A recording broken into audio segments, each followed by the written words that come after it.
lancer dans l'industrie du jeu vidéo de nos jours n'est pas chose facile. Pourtant, c'est le cas d'Elysium, une jeune entreprise française dirigée par Adrien Dassault, qui a pris le pari de s'auto-éditer pour des titres qui sortiront dans un premier temps sur smartphone et tablette. Et c'est à l'occasion de la présentation du line-up de l'éditeur que nous sommes allés poser nos questions aux acteurs de cette entreprise, à commencer par le parcours d'Elysium.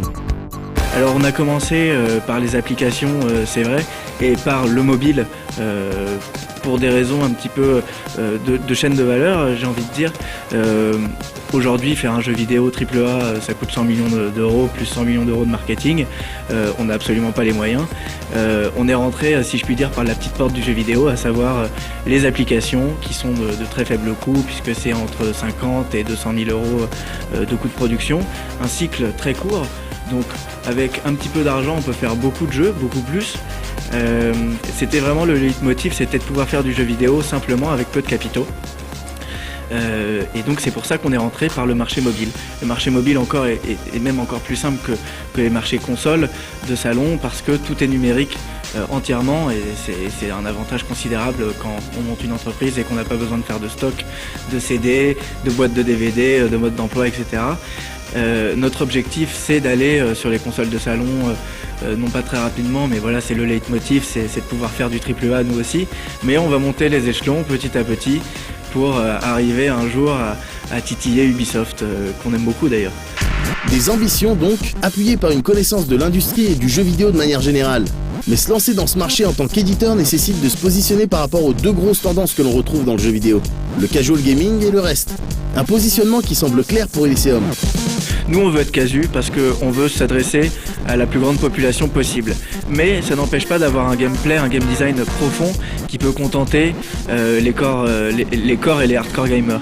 Et c'est vrai que de toute manière, bon, j'imagine que dans le jeu vidéo c'est courant, les game designers sont des hardcore gamers, c'est eux qui fabriquent les jeux, donc de toute manière, en tout cas ce que je leur demande moi, c'est de fabriquer des jeux qui leur plaisent.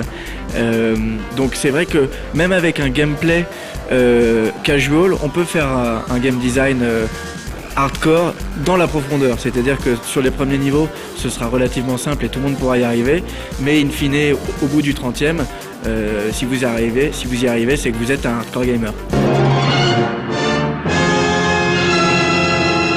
Human Defense, c'est un tower defense dans le corps humain qui a pour volonté d'essayer d'innover légèrement sur le tower defense, de casser quelques règles, d'aller de l'avant. Donc on est sur un univers cartoon avec des mécaniques qui sont à volonté originales. Donc du coup, l'originalité des mécaniques, pour faire simple, c'est avant tout l'aiguillage. C'est la première fois dans un tower defense qu'on peut contrôler le flux, donc le chemin de nos éléments. Et c'est aussi la possibilité, dans ce flux sanguin, donc qui est notre chemin, qui est donc d'avoir autant des ennemis que des alliés. Pas de ressources, pas de monnaie. La monnaie est directement des petites entités qui se baladent directement dans le flux et qu'il faut envoyer, aiguiller aux bons endroits pour construire ces tours et combattre les attaques virales. Run Sanity, un runner, était également dévoilé et se positionne lui aussi comme un jeu accessible mais original, même si pour le moment, l'équipe préfère garder quelques billes concernant le titre. Run Sanity, il se démarque parce que c'est un univers déjanté. C'est un runner qui va être drivé par un scénario vraiment original. Je sais pas si tu te souviens de ces moments que tu vivais quand tu jouais à la NES, à la Super NES, avec les jeux où ça se lâchait. Mais on s'est lâché. On est en train de se lâcher vraiment. On se fait plaisir. Tu vois, dans Mario, j'adorais qu'il y ait des raccourcis, le fait que tu puisses un peu tricher finalement, que c'était compris dans le game design. Mais on fait ça. On revient en arrière. On réfléchit à qu'est-ce qui était le fun intrinsèque. Les années 80, on se lâchait. À la télé, on buvait, on picolait, on fumait. Mais on est en train de faire la même chose dans le jeu vidéo. On est en train de se dire, il faut se lâcher. Il y en a marre des jeux où c'est tout carré, tout cadré. Donc Run Sanity, ce que tu peux voir aujourd'hui, la démo, ça ne ressemble en rien au jeu final. C'est un prototype parce qu'on nous a demandé de vous montrer quelque chose. Mais Run Sanity, c'est un jeu qui va être drivé par le scénario, avec un scénario de type road movie, ou décalé. On pourrait même comparer ça à du gag manga en termes d'inspiration, et où vraiment on veut se lâcher, on veut faire rire la personne et on veut qu'il rentre dans le jeu et qu'au-delà du challenging qu'on trouve en général dans les runners, je vais prendre un exemple de Jetpack Joyride où le but c'est finalement d'arriver aux 30 000 qui sont fixés, aux 30 000 mètres.